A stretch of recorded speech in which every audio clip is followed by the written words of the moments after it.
SIT കേസുകളിൽ ജാമ്യം നേടിയ പത്മകുമാറിന് ഇനി ഇഡി കുരുക്ക്. CPM നേതാവും തിരുവിതാംകൂർ ദേവസ്വം ബോർഡ് മുൻ പ്രസിഡന്റുമായ പത്മകുമാറിനെ ഇഡി ഉടൻ ചോദ്യം ചെയ്യും.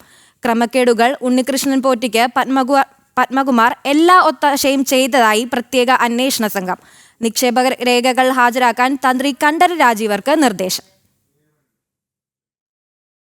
SITയുടെ കട്ടിളപ്പാളി കേസിലും ദ്വാരപാലക ശില്പ കേസിലും പ്രതിയായ പത്മകുമാറിന് സ്വർണ്ണക്കവർച്ചയിൽ കൃത്യമായ പങ്കാളിത്തമുണ്ടെന്നും മുഖ്യ സൂത്രധാരൻ ഉണ്ണികൃഷ്ണൻ പോറ്റിക്ക് സ്വർണ്ണപ്പാളികൾ കൊടുത്തുവിടാൻ എല്ലാ ഒത്താശയും ചെയ്തതായുമാണ് SIT കണ്ടെത്തിയത്.